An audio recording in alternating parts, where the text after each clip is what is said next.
Te doy la bienvenida. Estás viendo Humanamente, dudar para comprender. El día de hoy hablaremos de un tema que puede causar intriga si lo piensas un momento.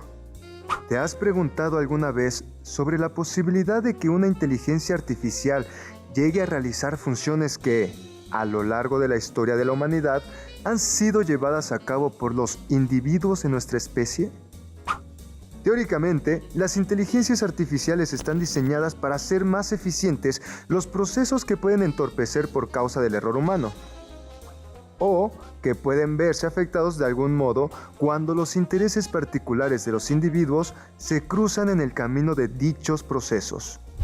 Así, por ejemplo, donde un ser humano podría verse tentado a transgredir la ley para satisfacer sus deseos personales, una máquina diseñada para respetar las leyes vigentes sin excepción alguna al tomar decisiones, no lo haría. Suena bien, ¿no? Al menos puedo imaginar algunos contextos en los que una máquina que tome decisiones siguiendo las leyes vigentes al pie de la letra parece algo conveniente, pero ¿sería realmente así? ¿Te parece algo deseable que hubiera una máquina como la que te describo, diseñada para decidir respetando las leyes vigentes sin excepción? ¿Tú qué opinas? Lo que más hace estallar mi mente cuando yo lo pienso es que esa pregunta nos lleva a otras, que suenan menos a película de ciencia ficción y que parecen estar mucho más relacionadas con nuestra vida cotidiana. Por ejemplo, ¿es deseable que los individuos de la especie humana respetemos todas las leyes vigentes al pie de la letra, sin excepciones? Al final del día, puede ser que las pasiones y deseos del ser humano nos lleven a tomar malas decisiones o a corromper las leyes. Pero también nos permiten ser empáticos con otros seres humanos, tratar de comprender sus motivos y, en esa medida, determinar qué es justo y qué no, qué es bueno y qué es malo. En otras palabras, parece que son también nuestros defectos y no solo nuestras virtudes los que nos hacen sujetos morales, es decir, sujetos capaces de decidir y actuar moralmente, discerniendo lo bueno de lo malo. Una máquina que tiene una programación fija, por capaz que sea de hacer cálculos impresionantes o de tomar decisiones basadas en la legislación vigente de algún país, ¿es un sujeto moral? ¿Puede discernir realmente lo bueno de lo malo o solo responder a su programación? Hay un concepto que está a la base de estas preguntas: agencia moral. Según la enciclopedia Stanford de Filosofía, la agencia se define como el ejercicio o la manifestación de la capacidad de actuar de algún ser. De modo que la agencia moral podríamos entenderla como el ejercicio o la manifestación de la capacidad de actuar bien o mal. Dicho de otro modo, solo podemos juzgar como buenas o malas las acciones de un agente moral, de alguien que actúa de acuerdo a los valores que se consideran buenos o malos. La pregunta entonces se convierte en la siguiente: ¿puede una inteligencia artificial ser considerada un agente moral? ¿Tienen agencia moral las máquinas diseñadas para tomar decisiones que, usualmente, tomamos los individuos humanos? En torno a estas preguntas, Isaac Asimov, quien fuera profesor de bioquímica en la Universidad de Boston, además autor de libros de ciencia ficción, planteó, en sus relatos sobre robots e inteligencia artificial, 3 leyes de la robótica que, aparentemente, garantizan que las máquinas inteligentes no infrinjan las normas morales de los seres humanos. Las 3 leyes de la robótica que podemos encontrar en varios de los libros de ciencia ficción de Asimov, como por ejemplo su colección de relatos titulada Yo Robot, son las siguientes. 1. Un robot no dañará a un ser humano ni, por inacción, permitirá que un ser humano sufra daño. 2. Un robot debe cumplir las órdenes que le den los seres humanos, a excepción de aquellas que entren en conflicto con la primera ley. 3. Un robot debe proteger su propia existencia en la medida en que tal protección no entre en conflicto con la primera o con la segunda ley. En las novelas de Asimov, estas leyes son medidas de seguridad que se programan en el código que rige las acciones de los robots. Sin embargo, un conjunto de reglas como las anteriores serían suficientes para garantizarle agencia moral a las inteligencias artificiales. De hecho, los relatos que componen el libro llamado Yo Robot plantean una serie de situaciones que ponen a prueba la pregunta anterior, puesto que en ellos, los robots se ven inmiscuidos en circunstancias en las que, a pesar de cumplir las 3 leyes de la robótica que ya anunciamos, emergen problemas de carácter ético o moral. Más allá de la ficción, una de las preguntas que incita la literatura de Isaac Asimov es justamente la de si es posible dotar de agencia moral a la inteligencia artificial a través de una serie de normas cifradas dentro de la programación que rige a los robots y máquinas inteligentes. Esta pregunta puede parecernos poco relevante, pero en el presente en el que vivimos, donde hay de hecho empresas que están desarrollando inteligencias artificiales que, cada vez más, toman el lugar de los seres humanos en la toma y ejecución de decisiones, parece importante tenerla a la vista, ¿no crees? A mí me parece que, aunque hay tareas que pueden no conllevar problemas morales cuando las realiza un robot o una inteligencia artificial, no es así en todos los casos, ni siquiera en la mayoría, porque la mayor parte de las acciones humanas están relacionadas con la interacción social y la determinación de lo que es bueno o malo hacer en la vida social. Precisamente hoy, Luna y Emiliano se encontraron con una situación que ejemplifica cómo hay actividades humanas importantes, como la impartición de justicia, que no es tan fácil dejar en manos de las inteligencias artificiales. ¿O tú qué piensas? ¿Quién debe impartir justicia? Un punto a tomar en cuenta es lo que menciona en el siguiente video un magistrado de circuito del Poder Judicial de la Federación. ¡Comenzamos! En cambio, ahora cuando ya es juez y uno empieza a firmar las sentencias, de hacer un proceso penal, de hacer un juicio de amparo para dejar a alguien en la cárcel o sacarlo de la cárcel, que es igual de impactante para la vida de una persona, la responsabilidad viene a ser de uno propio, ¿no? Entonces son las cuestiones que a lo mejor no se ven tan de tras bambalinas, que pareciera ser muy fácil estar leyendo y firmando, pero tiene uno que estar pensando que detrás de cada expediente, detrás de cada número, que a veces son muy fríos, hay una persona que está en un sufrimiento a lo mejor mayor o menor, ¿no? ¿Emi? ¿Emi? Ah, ¿qué? Ah, hola, Lu. ¿Qué haces aquí? Pensé que te ibas a quedar en tu casa a escribir toda la tarde. Sí, ese era el plan. Pero es que mi mamá no dejaba de pedirme que la ayudara. Y normalmente no tengo problema. Pero ahorita no me dejaba concentrarme en lo que estoy escribiendo. ¿Y ahora sí me vas a decir qué escribes? Te oías muy misterioso por teléfono. Me quedé enchilado con lo del concurso sobre utopías. Así que estoy escribiendo un cuento que se me ocurrió sobre una sociedad en la que son las máquinas las que se encargan de impartir la justicia. Imagínate esto, un mundo donde cuando alguien es acusado de cometer un crimen, quienes los juzgan son los robots y máquinas con inteligencia artificial, en vez de seres humanos. ¿Y por qué se te ocurrió eso? Bueno, si no te interrumpo mucho. No te preocupes, Lu, ya estaba casi acabando el cuento, no pasa nada. ¿Te acuerdas de mi primo, el que vive en Ciudad de México? ¿El abogado? Ese mero.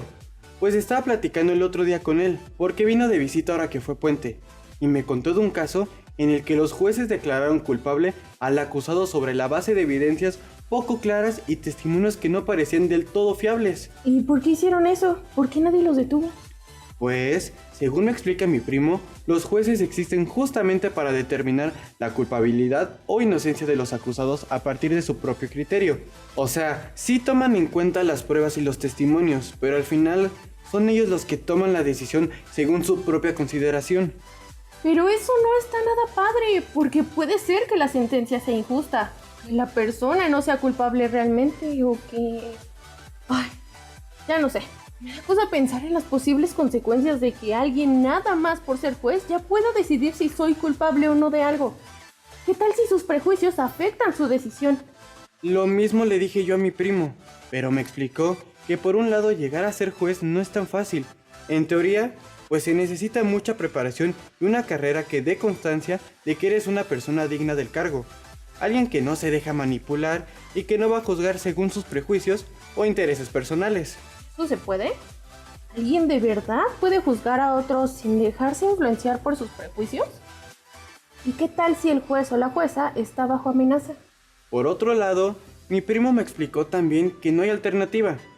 Alguien tiene que determinar si la persona es o no culpable del delito del que se le acusa. Y a menos que se haya grabado a la persona con las manos en la masa, como se dice, no hay nada más que pruebas y testimonios.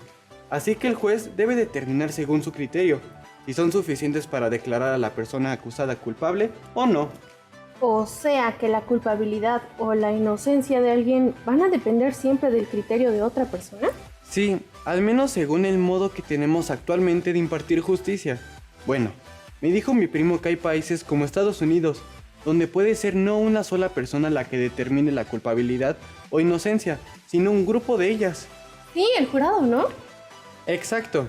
Igual son personas que se eligen por no tener relación con el caso y por ser consideradas íntegras y moralmente buenas, de modo que se reducen los riesgos que juzguen a la persona acusada según sus prejuicios o intereses.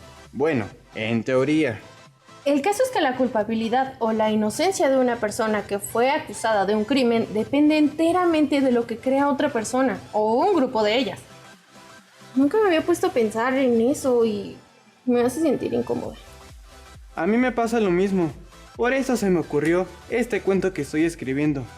En el universo en el que ocurre, la justicia no depende de lo que quiera otra persona, sino de estas máquinas con inteligencia artificial que por un lado observan todo lo que los seres humanos hacen, escuchan todo lo que dicen y con base en eso declaran la culpabilidad o inocencia de las personas que resultan acusadas de un delito. Entonces, en el mundo de tu cuento, son unos robots los que juegan el papel de jueces y para cumplir con esa función, tienen acceso a todo lo que los seres humanos hacen y dicen. Sí, exacto. ¿Qué pasa, Lu? Es que no estoy segura de que ese escenario de impartición de justicia me deje más tranquila que el que ya tenemos. ¿Por qué no? Es más eficiente y las decisiones ya no podrían verse afectadas por los prejuicios de las personas. Solo estarían determinadas por los hechos y por las leyes. Sí, eso lo entiendo, pero no sé, tiene algo que no me encanta, algo que me da más miedo todavía. Pensar que los prejuicios de otra persona pueden afectar una decisión de culpabilidad o inocencia, me asusta, pero pensar que sería una máquina quien tome la decisión, me aterra. Es que, mira, no creo que el problema se resuelva tan fácil. Ante ese panorama que planteas en tu cuento, me surgen otras preguntas. ¿Quién escribe las leyes? ¿Quién programa las máquinas? ¿Esa programación no se ve afectada por los prejuicios humanos? ¿Y las leyes tampoco? Oh, ya me hiciste dudar.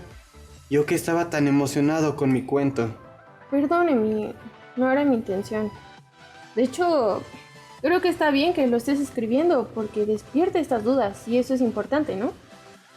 Piensa en estas últimas semanas, se nos han presentado un montón de dudas y eso nos ha ido ayudando a comprender mejor. No digo que no creo que el escenario que tu cuento presenta acabe con el miedo que como tú y yo, otras personas puedan sentir con respecto a la impartición de justicia, sino que más bien lo aumenta, aunque no estoy segura de por qué. Disculpen que me meta en su conversación, pero los estaba escuchando y no podía dejar de pensar en este libro que me dejaron a copiar el otro día. Me pareció tan interesante lo que pude leer de reojo que me hizo un juego para mí. Y creo que tiene algo que ver con lo que están diciendo. Pues ¿de qué se trata o qué, don Beto? Es un libro sobre ética. Lo escribió el filósofo alemán Arthur Schopenhauer. Se titula Los dos problemas fundamentales de la ética. Suena interesante.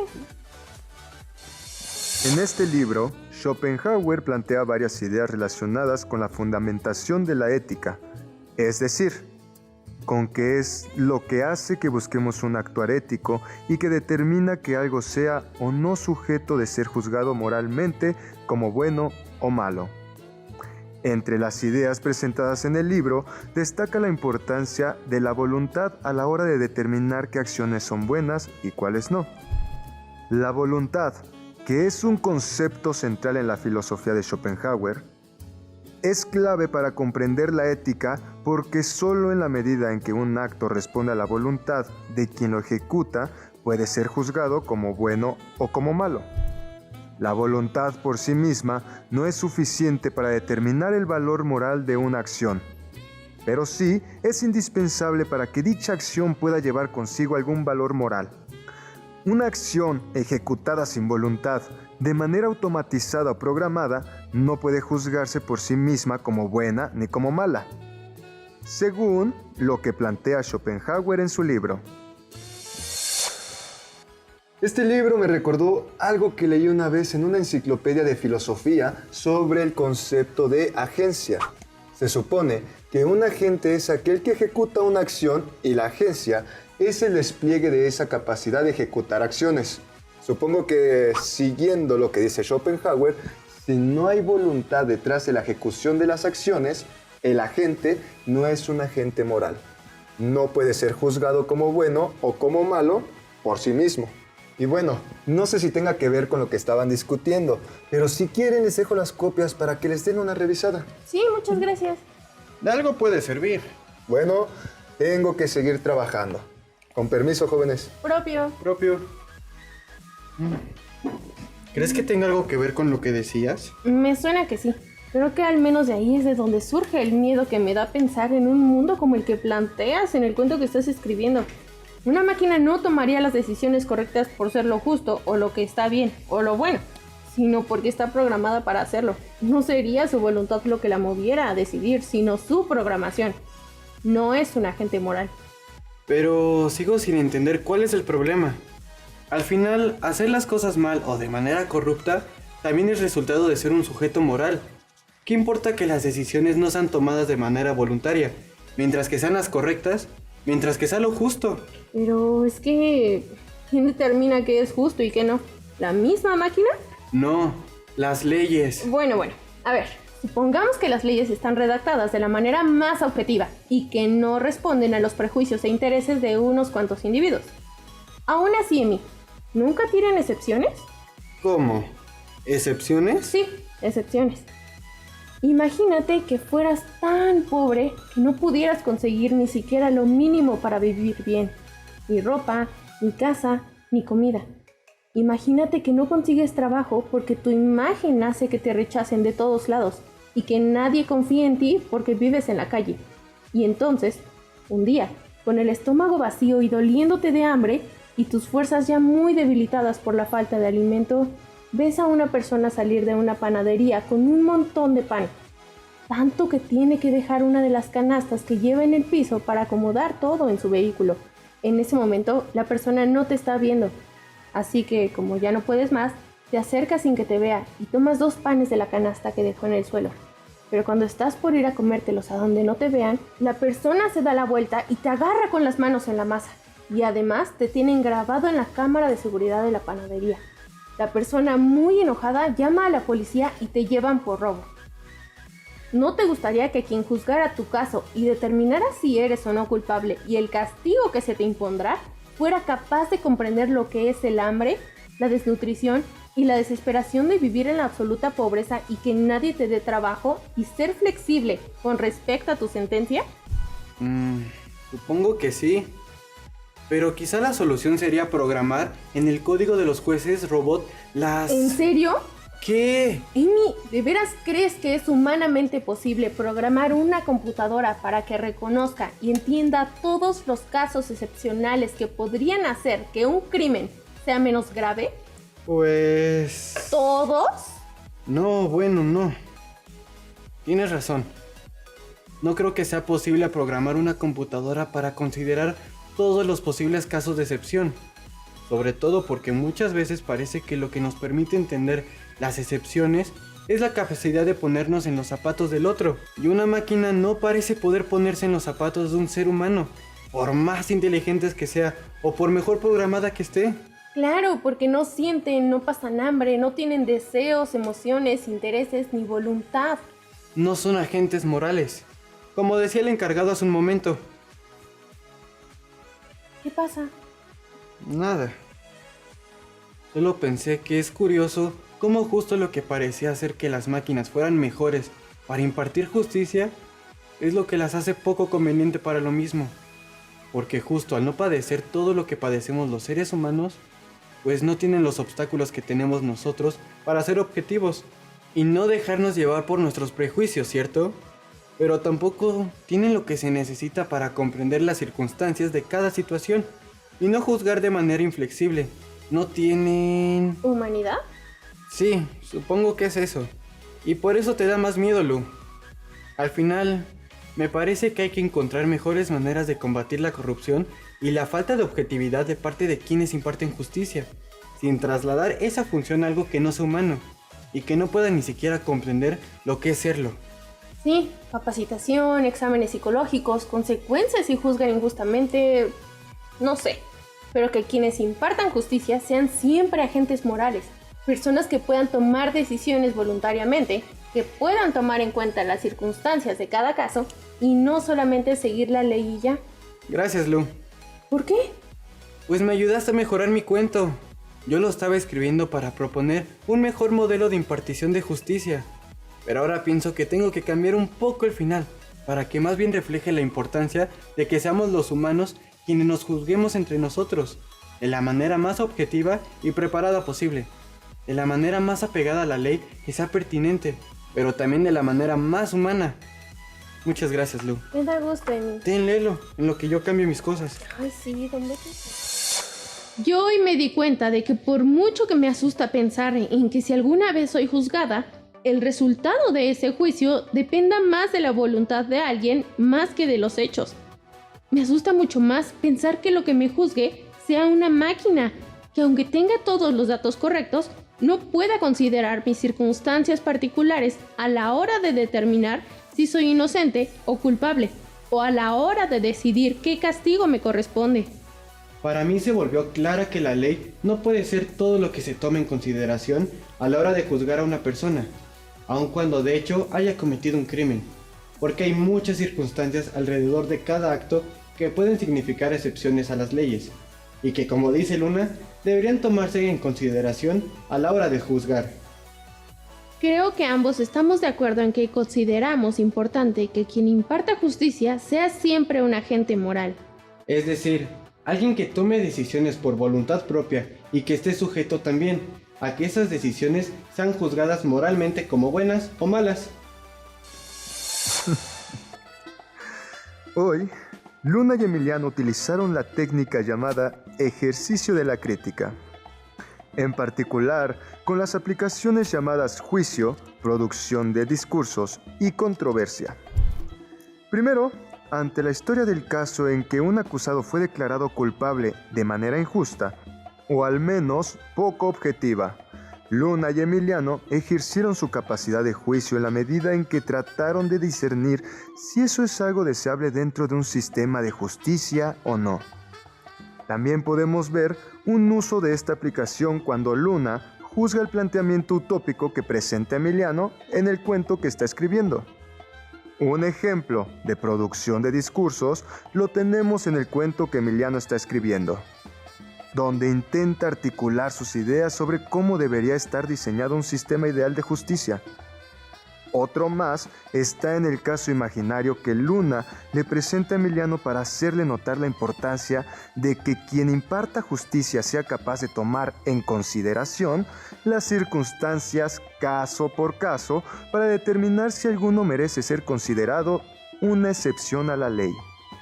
Finalmente, podemos ver la controversia cuando Luna y Emiliano discuten sobre la pertinencia de la propuesta que Emiliano hace en su cuento sobre un mundo donde la justicia es impartida por inteligencias artificiales. Luna no está de acuerdo en que esa propuesta solucione el problema inicial y se lo hace ver a Emiliano. En las siguientes semanas seguiremos viendo qué problemas relacionados con las humanidades se les presentarán a Luna y Emiliano y cómo es que logran resolverlos. Mientras tanto, ¿tú qué crees de las conclusiones a las que llegaron ellos hoy? ¿estás de acuerdo en que quien imparta justicia debe ser siempre un agente moral? ¿O preferirías vivir en un mundo como la utopía que Emiliano quería plantear originalmente en su cuento, en la que toda justicia era impartida por máquinas con inteligencias artificiales que solo basaran sus decisiones en las leyes y en los hechos? ¿Cómo crees que sería vivir en una sociedad así? Tristemente, hemos llegado al final de nuestro programa, al menos por ahora, pero recuerda que puedes visitarnos en jovenesencasa.cep.gov.mx y también puedes unirte a nuestra comunidad de Facebook buscando Jóvenes en Casa. Si más adelante quieres volver a ver algún programa previo o ver alguno que te hayas perdido, búscanos en YouTube. Esto fue Humanamente, dudar para comprender. Hasta la próxima.